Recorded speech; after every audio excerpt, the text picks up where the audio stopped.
Luar biasa, dan tema gereja hari-hari ini adalah tentang bagaimana kita bertumbuh bersama ya, dan semua dimulai dari keluarga.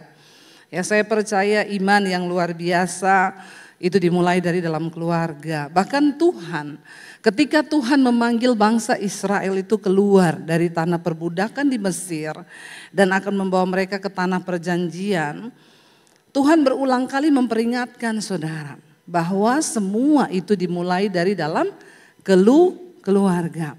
Di dalam kitab Ulangan pasal yang ke-6, kita buka bersama Ulangan pasal yang ke-6.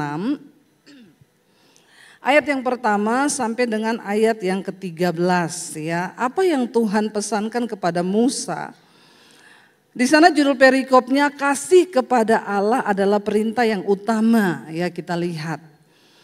Inilah perintah, yakni ketetapan dan peraturan yang aku ajarkan kepadamu atas perintah Tuhan Allahmu untuk dilakukan di negeri kemana kamu pergi untuk mendudukinya.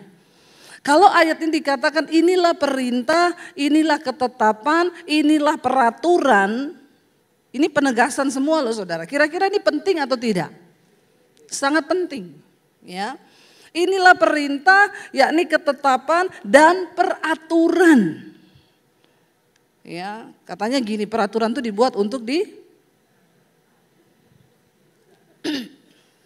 peraturan dibuat untuk apa? Dilakukan, bukan dilanggar. Ya. Jadi Tuhan tuh kasih aturan, perintah, ketetapan. Ya, kalau Tuhan yang kasih aturan, perintah, ketetapan, kira-kira kalau kita lakukan mendatangkan keuntungan enggak? Sangatlah. Ya, kalau tidak dilakukan mendatangkan kerugian. Kan Tuhan itu yang tahu kan jalan hidup kita, benar apa benar? Cuma memang Tuhan sama manusia beda tipis. Tuhan Maha tahu, manusia kok tahu? Bertobat ya, berarti banyak yang so tahu di sini. Karena Tuhan itu Maha tahu apa peraturan dan perintahnya itu, saudara mau enggak mendengar? Ini penting loh. Kita bersyukur, walaupun kita enggak ada di zaman Musa dulu, tapi kita bisa membaca aturan Tuhan lewat firman Tuhan. Walaupun kita enggak ada di zaman Yosua, kita bisa tahu apa yang Tuhan bilang sama Yosua dan kita bisa nuruti dan hidup kita bisa diberkati. Walaupun kita nggak ada di zamannya Daud, tapi kita bisa membaca apa yang Tuhan sampaikan bagi Daud. Cuma persoalannya kita ini mau nggak? Amin. Semua juga orang di sini tahu bagaimana untuk bisa kurus, ya enggak? Tahu, kita tahu sudah tahu, sangat tahu. Saya dan suami itu tiap pagi nih, sebenarnya kurus itu gampang loh. Iya loh, tapi kok ya susah ya. Sudah tahu, enggak usah makan, berhenti jam 6 sore, olahraga, lakukan itu coba. Ya enggak usah lama-lama, 2 minggu aja pasti turun kok. Ya Pak ya. Tapi sulit enggak? Tadi bilangnya gampang, sekarang sulit. Nah kayak gitu saudara.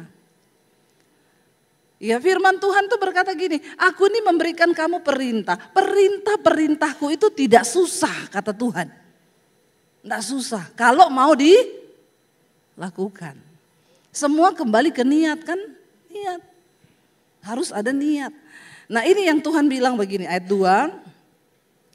Supaya apa saudara? Kalau kita melakukan perintah, ketetapan dan aturan Tuhan itu.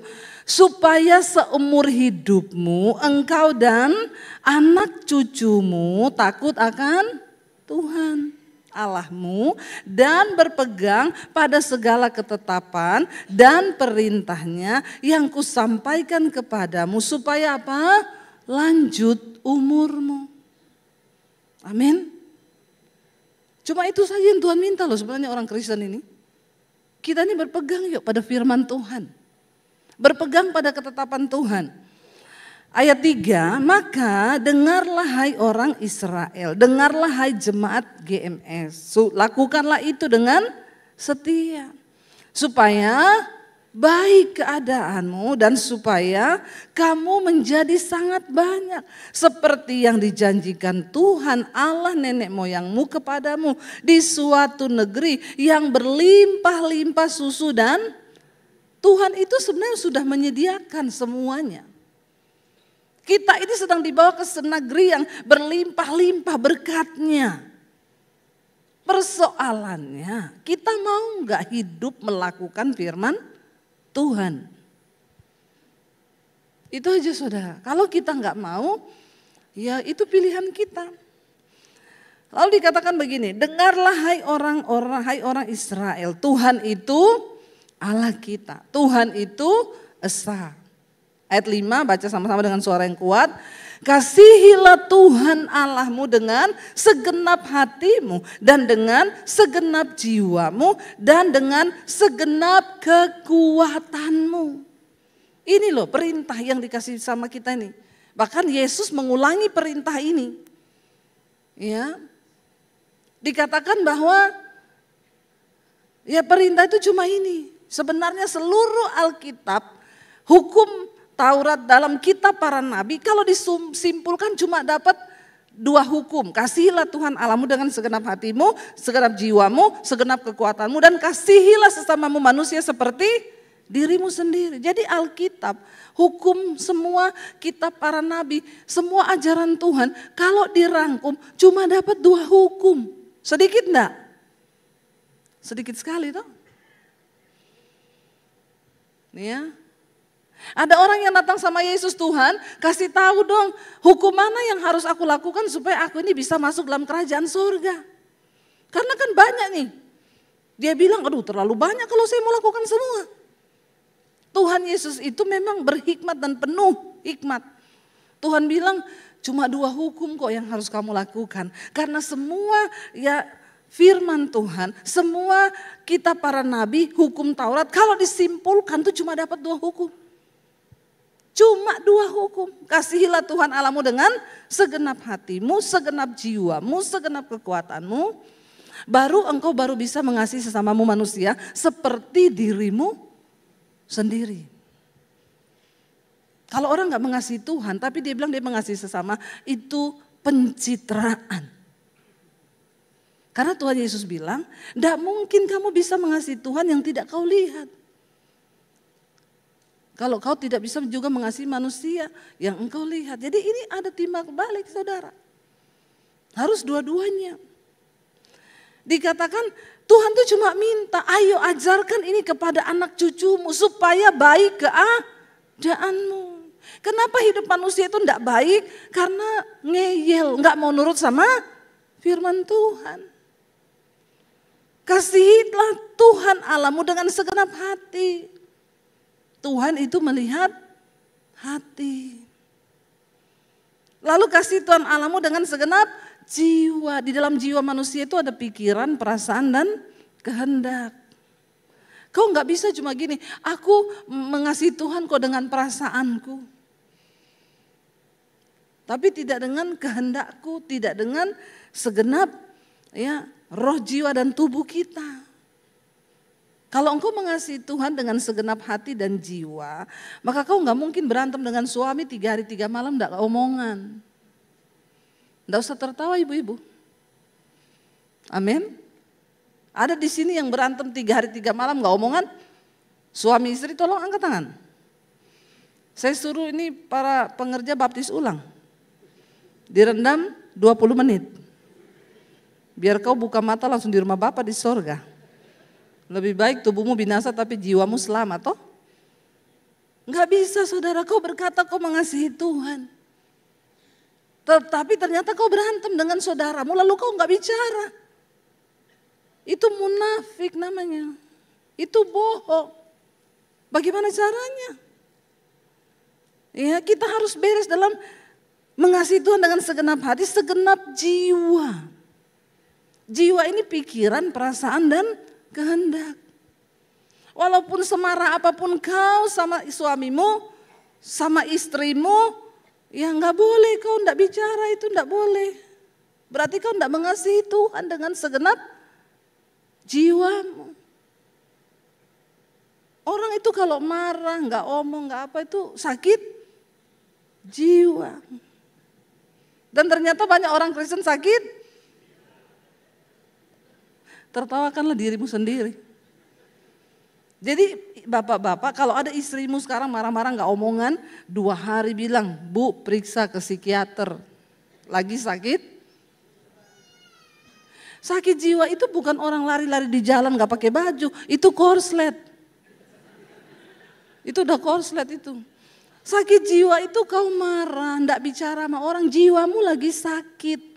Karena yang ada dalam jiwa manusia itu pikiran, perasaan, dan kehendak. Ngerti sekarang ya? Waktu kita mati, jiwa kita ini loh yang akan menghadap sama Tuhan. Yang akan dihakimi ini jiwa kita ini. Ya, keakuan kita ini. Makanya Alkitab berkata selamatkan jiwa. Enggak dibilang selamatkan orang, enggak. Hitungannya orang di hadapan Tuhan itu jiwa. Nah jiwa kita ini pikiran, perasaan, dan kehendak. Kita harus mengenal Kristus supaya engkau mencapai tujuan imanmu, yaitu keselamatan jiwamu. Jadi penting kalau kita tahu ini soal jiwa ini. Ya, dan jiwa itu nggak bisa sembuh hanya dengan engkau pergi ke psikiater. Dikasih obat, disuntik, nggak bisa. Ada ibu-ibu suaminya selingkuh. Ibu ini pingsan terus. Tiap hari pingsan waktu ketahuan suaminya selingkuh. Bukan cuma pingsan, dia kalau marah suaminya dia cakar. Karena dia pedicure, manicure, kukunya tajam. Dia cakar suaminya ini luka-luka semua di muka, di badan, di tangan. Dan suaminya hanya pasrah karena suaminya menerima dia sudah bersalah. Karena suaminya selingkuh sama pembantunya istrinya. Memang suaminya ini bukan tipe suami nakal. Dia enggak pernah di luar pacaran sama orang sama apa, enggak. Istrinya tuh bilang sama asistennya ini, yang boleh melayani bapak cuma kamu. Kalau saya enggak ada, saya keluar kota, yang boleh layani bapak tuh cuma kamu yang ngaturin makan. Kan istrinya membuka karpet merah toh. Orang selingkuh itu bukan karena cantik saudara. Ya, kadang lebih jelek dari istrinya. Lalu istrinya pingsan-pingsan. Mereka ini orang cukup punya nama, ya, dan suaminya juga sudah pasrah, dicakar istrinya, digaruk istrinya. Jadi dia merasa bersalah. Lalu mereka ke psikiater lah. Suami istrinya ini udah kena sakit jiwa, marah, kepahitan, luka batin. Psikiaternya ngomong gini, biasanya yang kayak begini Pak bisa sembuh sekitar 6 bulan sampai 1 tahun. Itu pun tergantung dari Bapak bagaimana menunjukkan sikap perubahan Bapak. Waktu psikiater ngomong sampai 1 tahun, suaminya ini sudah membayangkan mukanya ini akan sobek-sobek sampai 1 tahun. Orang kalau sakit jiwa bahaya saudara. Kenapa orang bisa bunuh orang? Cuma karena tersinggung. Lu pernah kan saya dengar di TV, seorang pengusaha dicari menghilang. Tahu-tahu ketemu sama tukangnya diinterogasi, dia pergi lihat bangunannya, ternyata dibunuh sama tukangnya, dicor. Kenapa? Saya tersinggung sama perkataannya dia. Perasaan saya terluka, jiwa, pikiran, perasaan, dan kehendak. Waktu perasaan terluka, pikiran ini, otak ini memerintah pada kehendak, bunuh.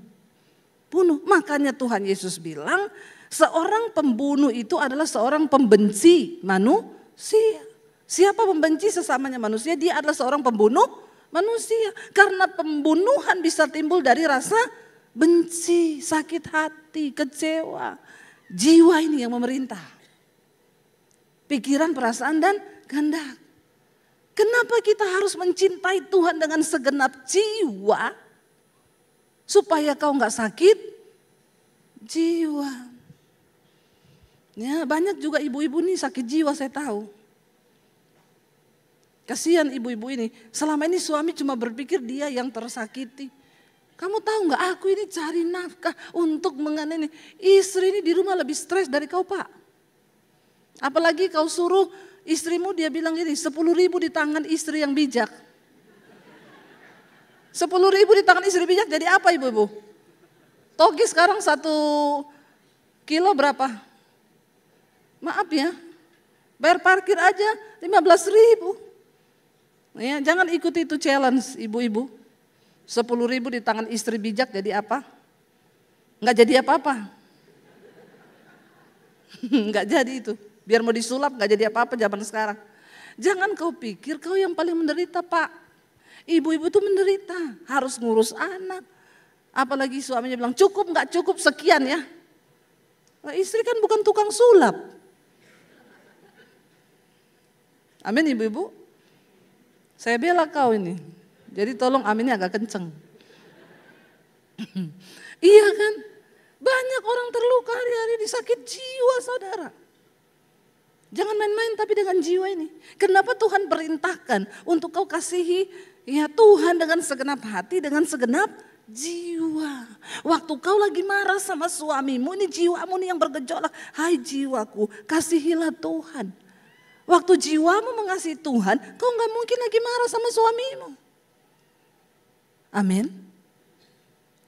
Orang itu harus memerintahkan keakuannya sendiri. Jadi kita harus belajar dengan segenap kekuatanmu.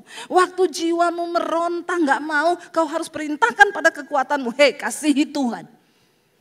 Kalau kau mengasihi Tuhan, kau gak boleh marah sama suamimu. Kau gak boleh marah sama anakmu, kau gak boleh kepahitan sama orang tuamu. Berdamai. Amin. Karena percuma semua yang kita lakukan kalau kita hidup dalam kepahitan. Saya dulu hidup dalam kepahitan, saya sudah hamba Tuhan. Saya menikah dengan suami saya. Saya masih membawa luka batin. Kasihan suami saya, dia pikir dia nikah dengan pendeta. Ternyata pendeta yang sakit jiwa. Benar. Cuma saya ini masih terbuka sama saudara. Saya nggak mau sembunyiin. Karena banyak pendeta yang pencitraan. Ya, saya dulu sakit jiwa, sudah pelayanan saya. Suami saya bilang, "Say, kamu itu kayaknya ada luka batin." Saya marah saudara. Saya gonggong dia. Saya bilang, kamu jangan ngajari saya ini sudah mendoakan orang pelepasan. Saya tahu itu. Kenapa kamu ngajari saya kamu bilang luka batin, saya nggak kepahitan, saya nggak luka batin. Saya ini hamba Tuhan. Pintar saya. Pencitraan. Dan sekarang banyak hamba Tuhan pencitraan. Di sini pahit tapi pelayanan hebat. Tuhan nggak suka begitu saudara. Sampai apa? Saya menikah dengan suami saya. Suami saya ini orang Solo. Kalau ngomong nyaris tak terdengar. Ya enggak saudara? Orang Jawa tuh. Kalau ngomong itu pelan. Nah ketemu saya ini. Ya, kalau ngomong itu teriak-teriak tercampur dengan kepahitan dan luka batin yang saya masih bawa. Saya kepahitan sama papi saya dulu. Saya nggak bisa mengampuni. Dari kecil saya dipukulin sampai saya jadi Kristen, saya diusir dari rumah tanpa belas kasihan. Dan saya tidak sadar itu ternyata menjadi luka batin yang akhirnya menggerakkan jiwa saya. Menggerakkan hati, jiwa dan kekuatan saya.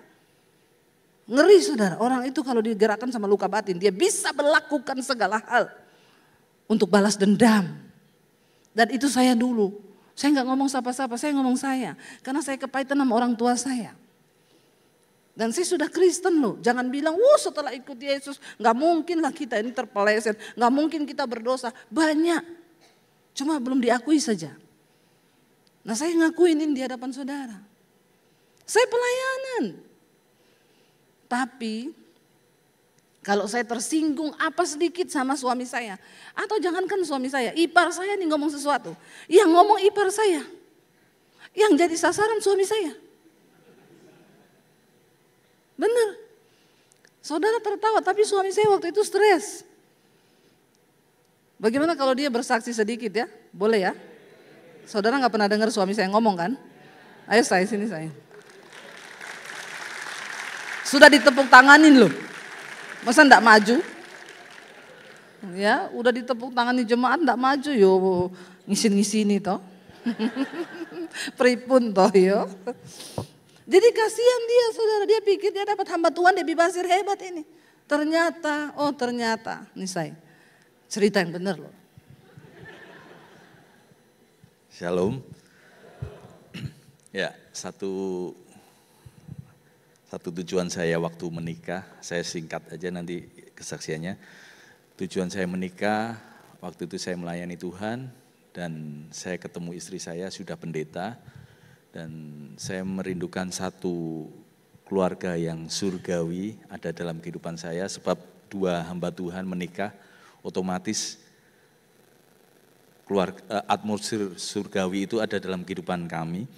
Tapi nyatanya waktu kami menikah bukan surgawi tapi neraka yang saya hadapin. Jadi saya ingat waktu itu, waktu kita masih punya anak satu, setiap kita selisih paham, istri saya itu marah kalau bilang bon cabe itu level 10. Jadi marahnya sangat tidak terkendali dan saya merasa kaget karena apa? Dia hamba Tuhan, saya juga hamba Tuhan. Kenapa ini marahnya sampai meledak-meledak? Terus setiap sekali salah paham dia marah, terus dia pukulkan kepala ke tembok. Pukulkan kepala ke tembok dan habis itu dia pasti pergi. Selalu setiap salah paham demikian.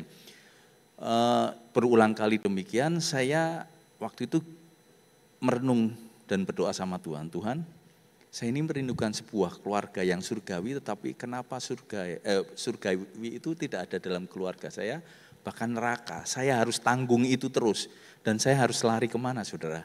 Kita dua-dua hamba Tuhan, masa saya harus lari ke jemaat? Ibu pendeta kalau marah kayak gini kan nggak mungkin. Jadi saya harus ngomong, harus pencitraan. Iya, saya harus nutupin itu. Tapi waktu saya tutupin saya nggak kuat. Setiap salah paham demikian. Tiba-tiba di satu kesempatan, waktu itu jam 11 malam saya ingat, tiba-tiba kita mau istirahat, kita salah paham. Waktu salah paham benar saudara, itu keadaan kamar saya itu seperti neraka, saya mau teriak tidak bisa. Waktu itu dia marah, pukul-pukul ke tembok, tapi biasanya setelah pukulkan ke tembok dia keluar. Waktu itu saya punya hikmat, pintu saya kunci, saya kantongin. Jadi dia nggak bisa kemana-mana, tapi saya ngerasakan itu, Tuhan gimana ini kemudian saya diingatkan satu hal tentang, dari Roh Kudus tentang luka hati. Saya bilang, Non, saya panggil dia Non, coba kamu lihat saya. Coba anggap saya ini papamu. Kamu bilang mengasihi papamu. Dari situ saya lihat dia waktu melihat saya, dia semakin menjadi levelnya bukan 10 lagi, semakin 15 dia meronta-meronta. Saya bingung, Tuhan ini gimana caranya? Saya seorang laki-laki dulu pernah belajar karate tapi tangan ini tidak mampu untuk memukul istri saya. Karena saya ya ada di dalam Roh Kudus ya. Saya yakin itu waktu itu saya bingung sama Tuhan. Tuhan, saya merenung Tuhan, saat ini Tuhan, saatnya Tuhan. Saya enggak mau kayak gini terus. Kemudian saya minta lagi, dia waktu marahnya sudah mulai reda, saya minta tatap saya lagi untuk kamu mengasihi saya, anggap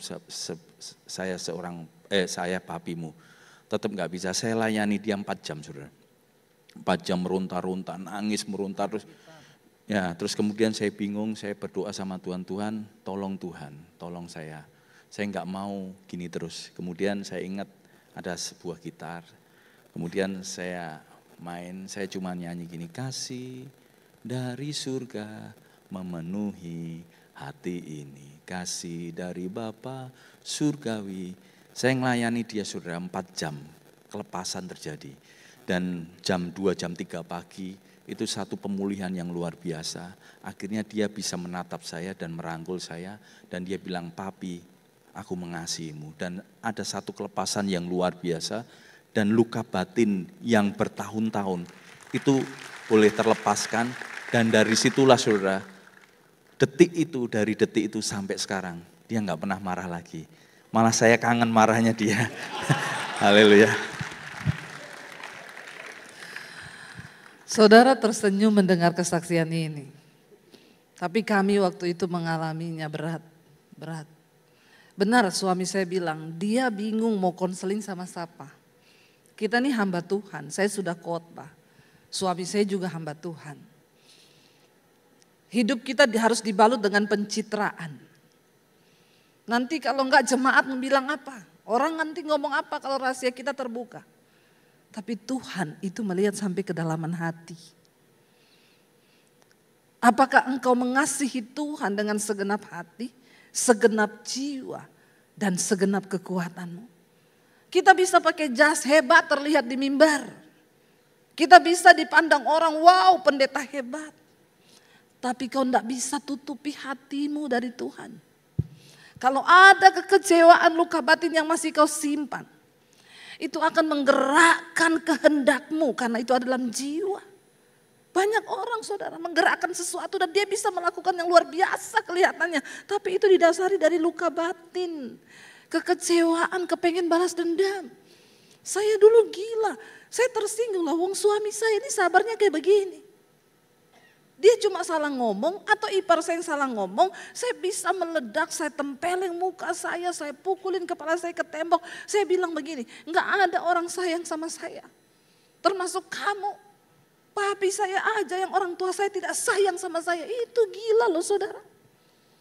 Dan saya membiarkan itu mengontrol hidup saya. Saya baru punya anak, bayangkan baru 1 minggu keluar rumah sakit baby. Saya marah sama ipar saya tinggalkan rumah, saya matiin handphone.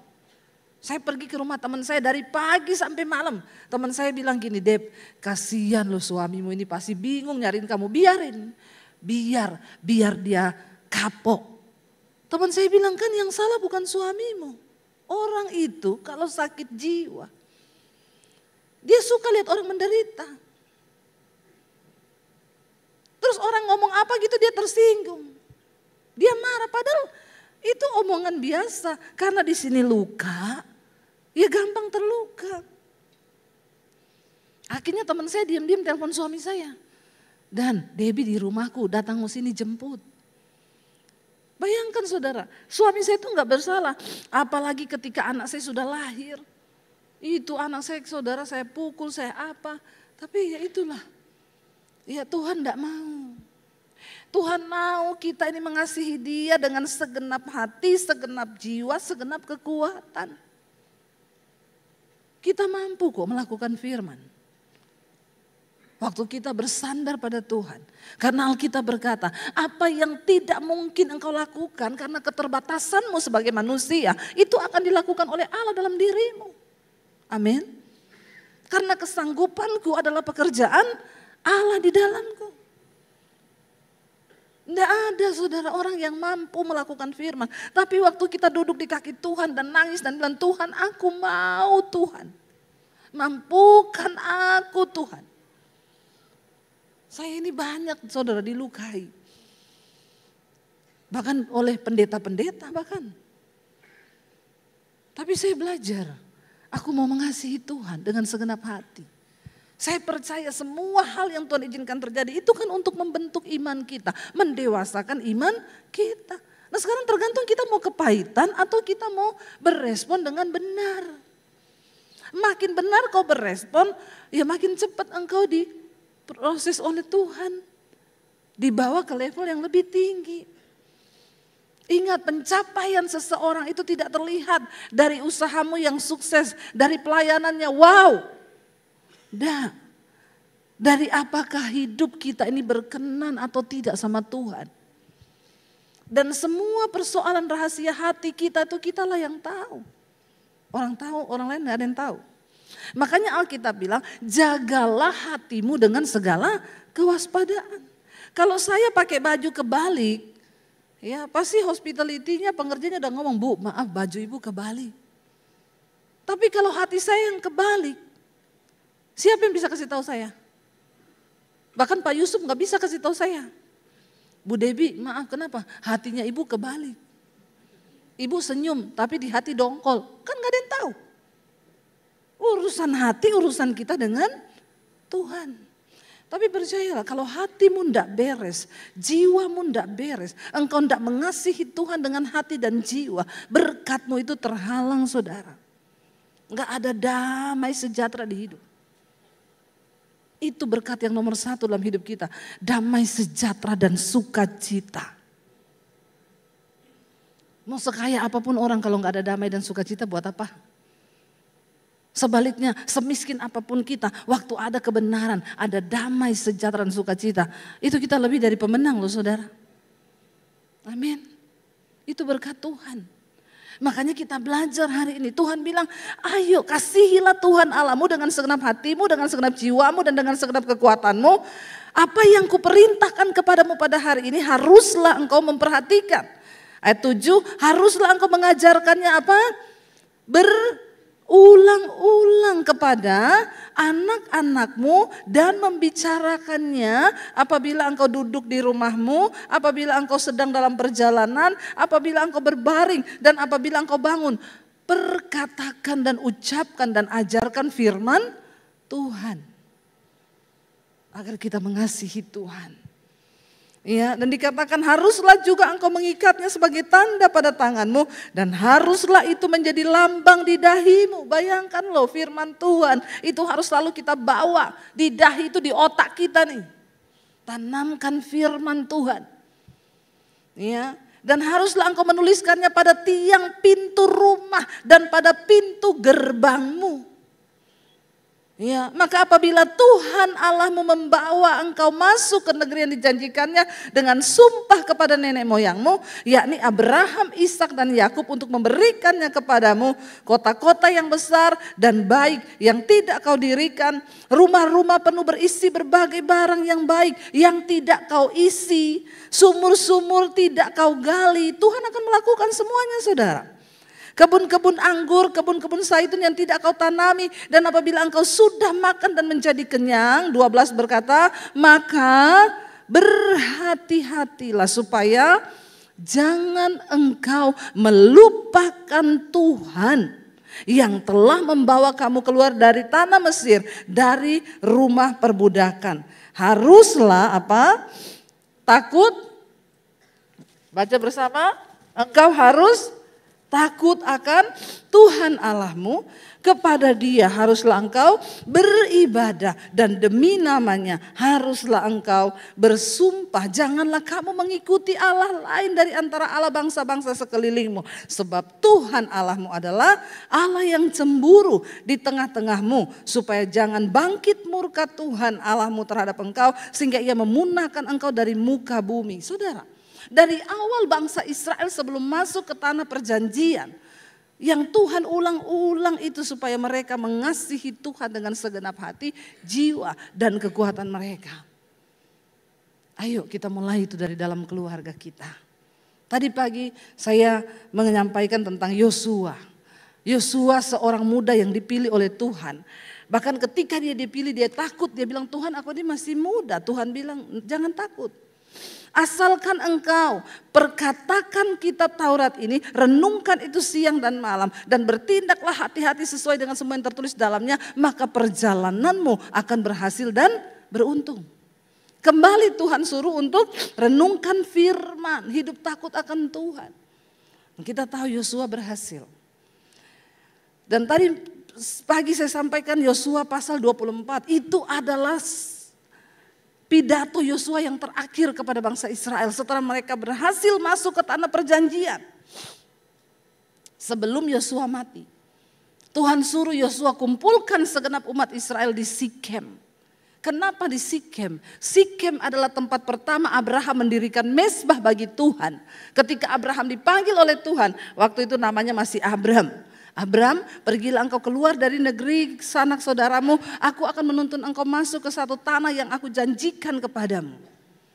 Dan Abraham tiba di tempat itu namanya di Sikem.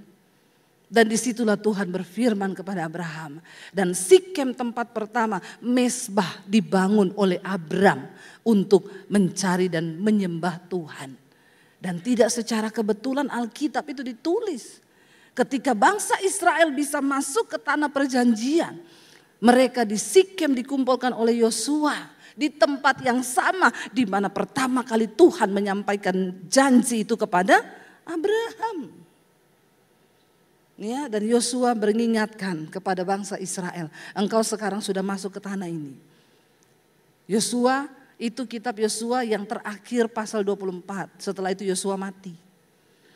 Ketika mereka masuk ke tanah perjanjian, Yosua bilang, pesan yang terakhir, hiduplah hormati akan Tuhan. Beribadahlah kepada Tuhan. Kalau hari ini engkau merasa tidak penting bagimu untuk beribadah kepada Tuhan, aku dan seisi rumahku, kata Yosua, kami akan tetap beribadah kepada Tuhan. Oktober, bernya itu apa? Beribadah. Amin saudara. Bikin di Instagram nanti ya. Oktober, bernya apa? Beribadah kepada Tuhan. Kita harus beribadah kepada Tuhan. Sebab Daud berkata, dari dulu aku muda sampai sekarang aku telah menjadi tua. Tidak pernah aku melihat orang benar itu ditinggalkan oleh Tuhan. Dan tidak pernah aku melihat anak cucunya itu meminta-minta roti, bahkan meminjam. Sebaliknya aku telah melihat orang-orang yang disertai oleh Tuhan, mereka bahkan menjadi orang-orang yang meminjamkan kepada orang lain. Dan anak cucunya akan mewarisi negeri. Orang kalau hidup menghormati Tuhan, Tuhan perlebar daerahmu saudara. Anak cucumu akan mewarisi negeri. Tapi orang yang tidak menghormati Tuhan, bahkan apa yang ada padamu diambil saudara. Hati-hati loh. Tadi saya di hospitality sama Pak Heru. Dan Pak Heru banyak cerita bagaimana dia dulu kaya raya ya Pak Yusuf ya. Dan akhirnya dia datang ke sini dalam keadaan dia punya hutang ya ratusan miliar. Pak Yusuf bilang ayo layani Tuhan. Dia bilang enggak Pak, saya ini lagi banyak utang. Pak Yusuf bilang katanya kamu nipu orang, enggak nipu sih tapi saya bangkrut. Enggak apa-apa kalau bangkrut, yang penting jangan nipu. Ayo melayani Tuhan, besok minggu pakai jas. Dia bilang saudara, Bu saya dulu itu kaya, saya sombong, saya angkuh, saya serakah. Kaya, punya uang ratusan miliar. Tapi saya heran waktu itu. Semuanya gagal. Bisnis ini gagal, bisnis itu gagal. Saya bilang kok bisa ya Pak? Ya itu Tuhan. Tuhan itu kalau mau berurusan dengan seseorang. Hari ini jangan kita begini saudara. Merasa wah di atas angin. Kayaknya semua yang kita buat terbuka jalan. Belum tentu Tuhan yang buka jalan, bisa jadi setan. Bener. Jangan sombong, jangan serakah, jangan angkuh. Kalau Tuhan mau menghabiskan dalam sesaat saja. Karena Alkitab berkata, orang fasik itu berdiri di tempat yang licin. Sekali dia terpeleset jatuh, tidak bisa dipulihkan lagi. Tapi kalau orang mau bertobat, bisa dipulihkan Tuhan. Saya mendengar Pak Heru bercerita tadi. Disitulah Bu akhirnya saya mulai melayani Tuhan. Dalam keadaan terpuruk, saya mulai menyadari. Dulu saya pikir semua yang saya dapat itu karena kebisaan saya. Karena kemampuan saya. Tapi ternyata ketika dihajar Tuhan, jangan tunggu dihajar Tuhan. Saya ini paling marah sama orang yang tidak mau menghormati Tuhan. Maaf kalau engkau datang ibadah tapi kau gak dengar firman, mending kau pulang. Jangan kau sakiti hati Tuhan. Mending kau tidur di rumah daripada kau datang ke gereja tapi kau sibuk main handphone, kau sibuk ngapa-ngapain, kau tidak memperhatikan firman. Hello, kau pikir Tuhan butuh kau? Kita nih yang butuh Tuhan, bukan Tuhan yang butuh kita. Anak muda dengar baik-baik, kau butuh Tuhan. Karena dunia ini terus berubah. Sekarang semua digantikan oleh AI. Yaitu Hollywood bikin film yang main AI. Artisnya itu AI, punya Instagram. Bahkan dia bisa di-endorse. Sekarang artis-artis juga gak menjamin. Karena sekarang bintang-bintang naik dari AI. Lebih cantik dari manusia. AI lebih pintar dari dokter sekarang. Di Tiongkok itu bangun rumah sakit AI. Apa yang gak bisa digantikan oleh AI? Di luar negeri sekarang pengkhotbah banyak yang sudah AI yang khotbah.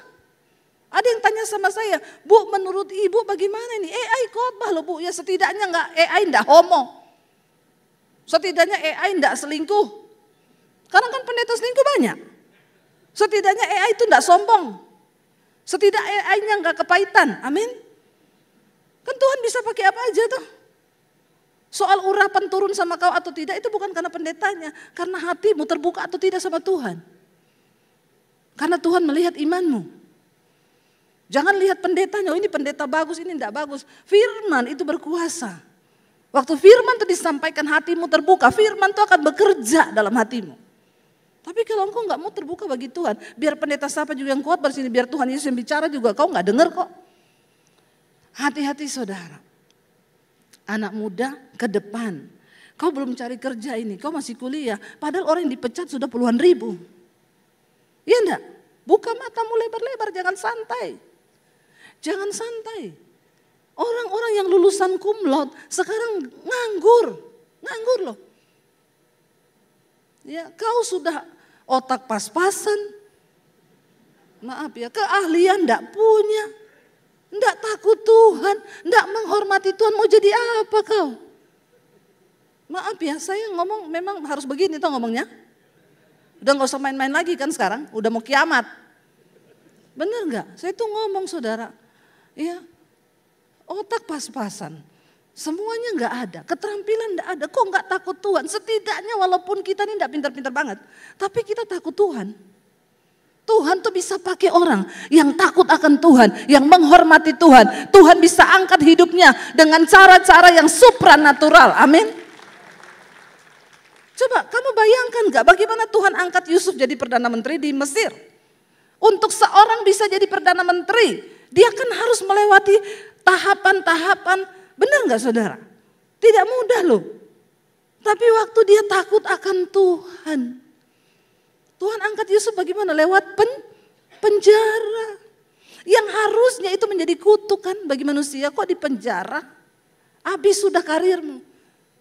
Tapi waktu Tuhan yang bekerja, justru di penjara, Yusuf ketemu dengan Raja Fir'aun. Itu loh cara Tuhan yang di luar akal logika.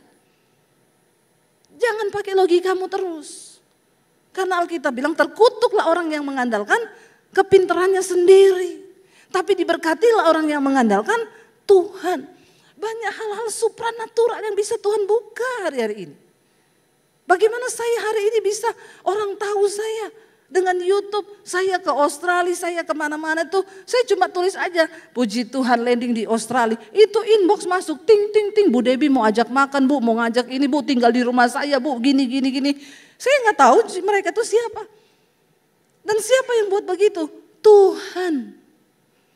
Saya nggak pernah mau usaha apa-apa loh, supaya YouTube naik, tolong ya subscribe, kirim ke orang.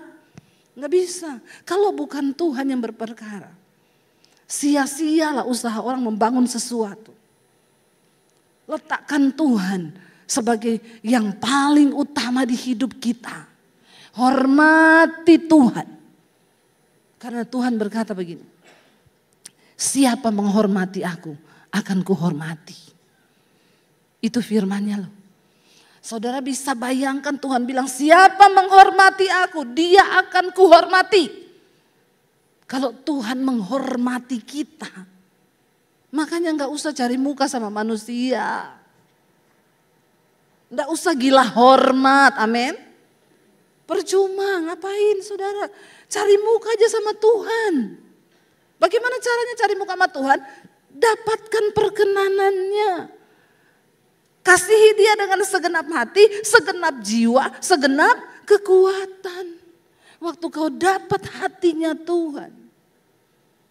Wow, kita cuma bisa akan berkata, wow Tuhan kok gini-gini banget.